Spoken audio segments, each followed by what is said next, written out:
Hey everybody, welcome back to the Print 3D channel. Today is December 24th, and that means day 358 of the 3DP 365 project. And on today's episode, with only one day left to print out cool holiday-related models, I found this awesome Christmas tree. And this uses the Drooloop method for creating the branches, and our print turned out really awesome, and I can't wait to share it with you guys, so stick around.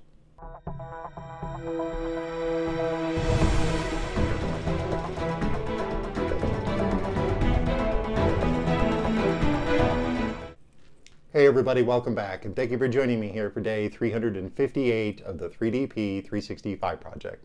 As I was saying in the introduction, I wanted to print out another Christmas tree because we only have one day left to print out cool holiday-related models. And I wanted to do that loop droop or droop loop method of creating the branches. And while searching over at Thingiverse, I found this awesome Christmas tree model. And the reason why I printed this particular model is, one, it came with a star and actually comes with ornaments too, and I'll put the link down in the description so you guys can download and print this one yourself. But I like the design of it, and I'm going to take the star off real quick. And I like the design of how the loop droop or droop loop method is created on this particular model. And what it does is it actually goes in a spiral pattern and slowly goes around. It doesn't just have layers of branches. And I thought that was a really cool idea for making this. It'd be a little bit more natural looking, and it would probably give it a little bit more consistent drooping of the loops as they printed. And I was right. This actually turned out really, really good. Now I did start with my normal basic settings in Simplify 3D. And one of my settings is where my seam is located. And what that is it's at 300 by 350 on the X and the Y, which puts it in the back right corner of all my prints. That way it's not visible in the front of the print.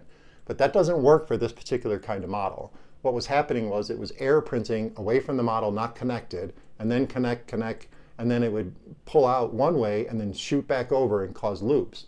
And it was causing a little bit of buildup here on this one edge. And as you can see, if I had let that go, it would probably cause a little bit of a hill and cause an extruder collision. Plus it wasn't attaching all the branches. They were basically just laying in the air, and they weren't getting the loop effect going. But as a demonstration, you guys can actually see, if I pull some of these up, you guys can actually see how that works. Basically, it connects to the center stem or trunk piece and loops out into the air and comes back and connects again, and it'll do that a few times.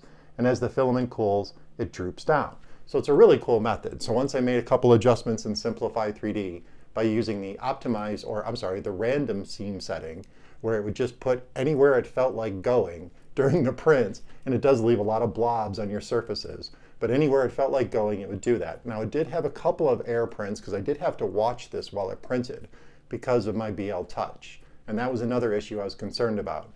While I was printing the lower branches, in one area, because of my gMax's cooling system, it kind of blows to the right and to the front. I guess that's the easiest way to explain it. So when it was around the front of the model, everything was working perfectly. But as it got around to the left side, it was starting to cool a little bit differently, and it was causing a hill, and some of the loops were going above the print area. And I was worried that my BL Touch pin would catch on it and either break the pin or pull the model off. And now I did use a brim to make sure it stayed down. But at this height, I just didn't want any problems with layer alignment or, of course, break my BL Touch. So it's something you should be aware of if you have some sort of pin probe next to your extruder that has an actual small pin. When you're printing these, you got to be careful because it could catch one of the loops depending on your cooling and your print speed and all those other parameters for the print. Now once we had this model downloaded from Thingiverse, we sent it over to Simplify 3D for slicing. In Simplify 3D, I used a 0.2mm layer height with 3 top layers, 3 bottom layers, and 3 perimeters, and we only used 10% infill on this model, and I did print this out at 35mm per second. And if you read the instructions in the link down in the description, there's another link at the bottom that kind of gives you a rough idea of what you should print this at. It's down at the bottom of the web page. And it says about 20mm per second. And I think that's enough, that would be enough time for the branches to come out and cool and maybe not droop as much. But because this is PLA, you can kind of form a little bit of the bottom and bring the bottom branches up, even though they printed out a little bit more droopy than this. And this is some of that Matter Hacker Standard Series filament in forest green, which I think is the perfect color for the Christmas tree. Now we did print the star out separately, obviously, and I used Matter Hacker's Pro Series Gold for the star. Now this I had to treat a little bit differently too, because it prints standing up. So I used support material around the base of the model just to give it a little extra support. And there are some support pieces built into the models, into the ornaments and into the star to help it print standing up, which is the method that the artist suggests you print it, so he put in extra support material, custom support material. But I added a little bit more support material around in Simplify 3D, and I also moved this down one layer into the print bed so it would have just a little bit more contact. Now it did leave some flat edges on the star, but that's okay. It's on the bottom and no one will see it. And plus it fits perfectly on top of our cool little tree. Now I didn't print out the ornaments because one, they were really, really small, and two, I kind of like the way the tree looks. I didn't want to add any more bling to it besides the star on the top. And I think this will add a perfect addition to all of our holiday decorations too, because this is a really cool method. And my gMax 1.5 XT Plus printed this like a champ. There were really no problems whatsoever with the print, besides some of those loops arching up above the print area and possibly catching on my BL Touch. The print went along smoothly. Like I said, it's only about a 2.5 hour print for the tree and about 30 minutes just for the star, depending on your print speeds. So it's a real easy model to print. And my gMax did such a stellar job. I really want to gMax size this too.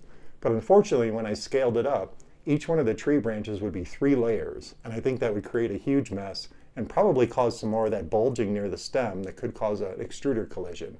So for now, I'm going to be really happy with my 100% size Christmas tree using the cool loop droop or droop loop method of creating the branches, and it'll make a really cool addition to all of our holiday decorations. Well, that about wraps it up for day 358 of the 3DP 365 project.